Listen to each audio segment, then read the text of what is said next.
Bonjour à tous, très heureux de vous retrouver pour cette nouvelle session de l'Energy Market News d'Engie Electrabel. C'est le numéro du mois de juin. Pour résumer, la situation est particulièrement difficile à lire et les investisseurs sont un peu partagés entre, d'un côté, des espoirs qui sont relativement tangibles, celui d'un accord commercial entre la Chine et les États-Unis qui tarde à être annoncé, celui aussi de la confirmation de la BCE et de la Fed d'une diminution du taux directeur, mais aussi des craintes, des appréhensions. Ça concerne les comportements protectionnistes entre grandes zones économiques du globe, mais aussi le regain de tensions géopolitiques dans les pays du Golfe. Je pense que la plupart des acteurs pétrole attendent des signaux de la part de la réunion OPEP, qui aura lieu à la fin du mois de juin. Par ailleurs, le détroit d'Oman est une zone tout à fait stratégique où transite environ 15% du commerce mondial de brut par voie maritime.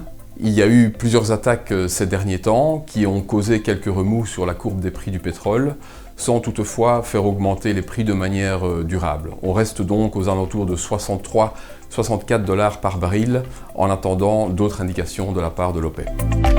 Si on fait un zoom sur les fondamentaux du gaz naturel, la situation reste très confortable. D'un côté, il y a un afflux massif de GNL vers les terminaux du nord-ouest européen, donc ça veut dire que les terminaux méthaniers des Pays-Bas, de Belgique, de France, de Grande-Bretagne aussi tournent à plein régime et les shippers en profitent pour injecter cet excédent de gaz dans les réserves de stockage. Réserves de stockage qui sont déjà relativement bien remplies par rapport à cette saison, puisqu'on a déjà atteint le niveau qui était celui du 1er octobre l'année passée. Le seul élément haussier est en fait l'annonce faite par l'autorité néerlandaise qui continue à surveiller de près la production de gaz depuis le champ de Groningen et qui a validé pour l'année 2020 un planning de production annuel à 12 milliards de mètres cubes par an. C'est 4 fois moins que les 50 milliards de mètres cubes par an que les Pays-Bas avaient produit en 2013. Les livraisons pour le mois de juillet se traitent actuellement entre 10 et 11 euros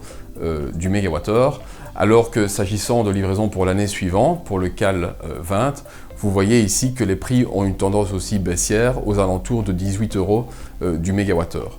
Ce seuil de 18 euros du mégawattheure constitue probablement un seuil psychologique qui devrait être franchi à la baisse ces prochaines semaines.